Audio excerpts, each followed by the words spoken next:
Michael Clarke ने जसप्रीत बुमराह को Indian team में मोस्ट इंपॉर्टेंट और मोस्ट वैल्यूएबल प्लेयर कहा है तीनों फॉर्मेट्स में। हाँ, ये पॉइंट है असल। मैंने पिछले कुछ दिनों से देख रहा था कि काफ़ी सारे एक्स क्रिकेटर्स ये कह रहे थे कि यार T20 के अंदर बुमराह का कोई मुकाबला नहीं है, this that. I was a bit कि यार उसका टेस्ट क्रिकेट और ओडीआई क्रिकेट में क्या प्रॉब्लम है। मैं आपको मिसाल दे देता हूँ। आप आ जाएं world T20 2024 world cup T20 का। बुमराह की मेरा ख्याल है उसमें 15 विकेट्स हैं शायद, और with the economy of 4 something, 4 की इकोनॉमी और 15 एक विकेट्स। हाईएस्ट विकेट टेकर वो नहीं था उस टूर्नामेंट का, वो अर्शदीप था। मेरा ख्याल है बुमराह से 2 विकेटें शायद उसकी ज़्यादा थी, वो शायद 17 पर था। लेकिन player of the tournament world T20 का मिला था बुमराह को। ठीक हो गया। उससे पीछे आप आगे बॉर्डर गवास्कर ट्रॉफी उठाकर देख लें, टेस्ट क्रिकेट है। उस रेड बॉल क्रिकेट की 5 मैचेस की सीरीज़ में, जिसमें 4 एक आप समझे टेस्ट मैचेस में उसने बॉलिंग की, ही टुक 32 wickets, the highest, broke many records. अच्छा, अब 2023 में आपको ले चलता हूँ ओडीआई वर्ल्ड कप। मैं आपको आईसीसी के इवेंट्स का बायलैटरल सीरीज़ को साइड पे करते हैं, हम आईसीसी के इवेंट्स की बात करते हैं। 2023 के आप वर्ल्ड कप में आ जाएं, वहाँ पर ही वॉज मेरा ख्याल है 4th बेस्ट बॉलर और 2nd बेस्ट इंडियन बॉलर। वहाँ पर भी if I am not mistaken तो बुमराह की ना कोई इकोनॉमी थी, ये कुछ 4-5 की थी, ज़्यादा नहीं थी वर्ल्ड कप 2023 में, और उसने विकेट्स ली थी कुछ 20 एक। ठीक है, तो ये तीनों फॉर्मेट्स में 3 आईसीसी के वो 3 मतलब बड़ी, अगर मैं आपको कहूँ ना, 2 आईसीसी के इवेंट्स और एक बड़ी सीरीज़, चैलेंजिंग सीरीज़, ये मैंने आपको उसके वो बताए हैं स्टैट्स।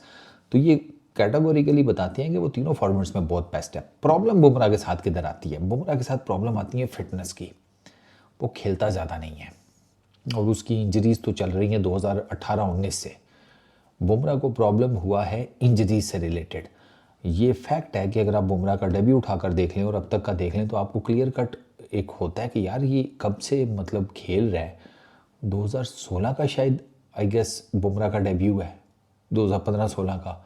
तो इतना टाइम हो गया, तो इसके ना टेस्ट मैचेस इतने ज़्यादा है, ना ओडीआईज, ना T20 इंटरनेशनल्स। वो खेलता कम है, उसको सेव करके रखा जाता है मेजर मौक़ों के लिए। अगर ये प्रॉपर इसकी फ़िटनेस का कोई प्रॉब्लम ना होता, रेगुलर खेल रहा होता, तो इसके मैचेस के नंबर ज़्यादा होते, इसकी विकेट ज़्यादा होती और इसके जो स्टैट्स हैं वो मज़ीद निखर कर सामने आते। इस वजह से वो लोगों को लगता है कि यार T20 का बड़ा ज़बरदस्त है। नहीं, वो रेड बॉल क्रिकेट का भी बहुत ज़बरदस्त बॉलर है। वो ओडीआई क्रिकेट का, चलो रेड बॉल वाइट बॉल दोनों को मिला लो ना, वो दोनों का बहुत ज़बरदस्त बॉलर है। मैंने आपको एक रेड बॉल की मेन सीरीज़, 2 आईसीसी के इवेंट्स दोनों फॉर्मेट्स के वो बता दिए, ये आपको बता देता है वो कितना ज़बरदस्त बॉलर है। तो मुझे ये थोड़ा सा होता है कि उसको सिर्फ एक फॉर्मेट के साथ अटैच मत करें कि जी T20 को, T20 में तो ठीक है, T20 दुनिया में होती ज़्यादा है, आपको लगता है इस वजह से है। प्रॉब्लम ये हुई है दुनिया की क्या किसी भी टीम का जो एक कैलेंडर ईयर है ना, कि एक साल में उन्होंने कितनी क्रिकेट खेलनी है, उस एक साल की क्रिकेट का तकरीबन कुछ 70-80% जो है ना, मोटा मोटा वो T20 क्रिकेट ले जाती है।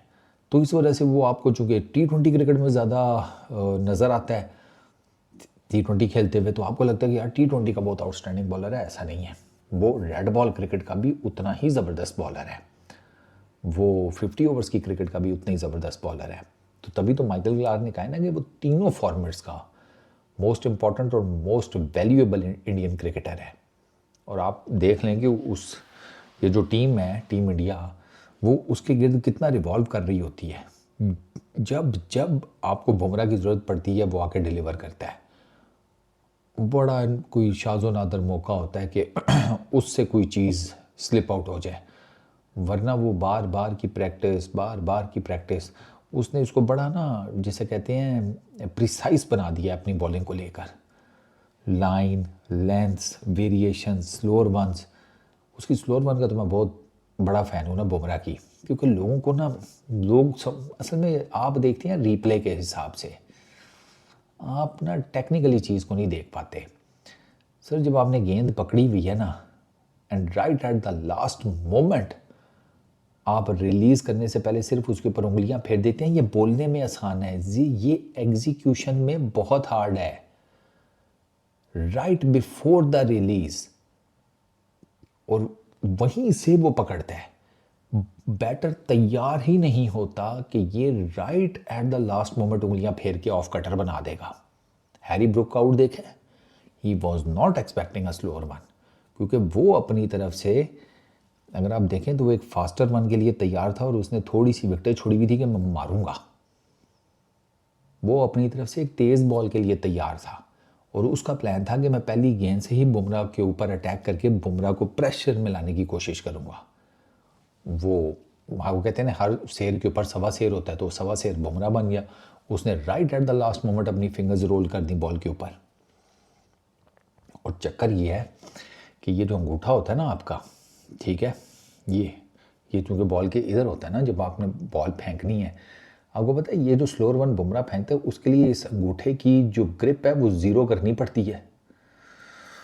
वो मैं हैरान होता हूँ उन कमेंट्स के ऊपर जो लोग मुझे करते हैं कि इस एक नॉर्मल सी स्लोअर वन है, हर कोई डालता है। सर हर कोई नहीं डालता जाने मंज, हर कोई नहीं डाल पाता।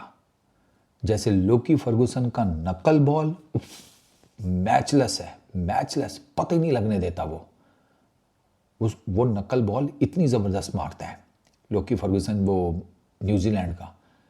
इसी तरह से ये जो बुमराह का स्लोअर वन है ये बहुत डिफरेंट है। एक और चीज़ मैं आपको बताता हूँ, इससे आपको आइडिया भी हो जाएगा।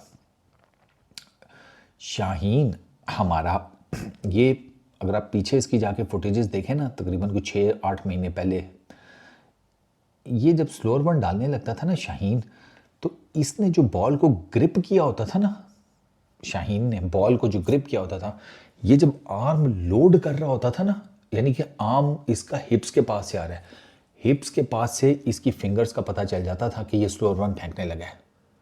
अब आप सोचें कि यहाँ से आपने बॉल को पकड़ा हुआ है और आप लेकर आ रहे हैं और फिर आप डालेंगे, आपने बैटर को कितना टाइम दे दिया, और वो हिप्स के पास से जब आपका आर्म था, हाथ था, उसने उसी टाइम चेक कर लिया था कि ये तो स्लोअर वन आ रही है, तो फिर वो आपके स्लोअर वन पे वो शाइन को छक्का ही मारेगा ना। और शाइन का इसी वजह से स्लोअर वन जो है वो इतना वो था ही नहीं फेटल। ये back of the hand slower one इसी चीज़ से जान छुड़ाने के लिए शाइन ने अडेप्ट की है। ये चीज़ें जो है ना टेक्निकल, ये आपको पता होनी चाहिए। इंटरनेशनल क्रिकेट में टू बी वेरी ऑनेस्ट, इस तरह का जो स्किल सेट है वो बहुत प्रीमियम क्वालिटी का होता है। It's not about any other slower ball, ऐसे नहीं होता। वो अगर स्लोअर वन डाल रहा है तो उसके स्लोअर वन को समझ लें कि वो कोई ऑर्डिनरी स्लोअर वन नहीं है। उसने घाट घाट का पानी पिया हुआ है। दुनिया के मल्टीपल बैटर्स को जो कि उठा के स्टैंड से बाहर फेंकते हैं गेंद को, उनको जेन में रख के उसने अपना वो आर्सेनल डेवलप किया होता है। इस वीडियो में इतने ही। Peace out.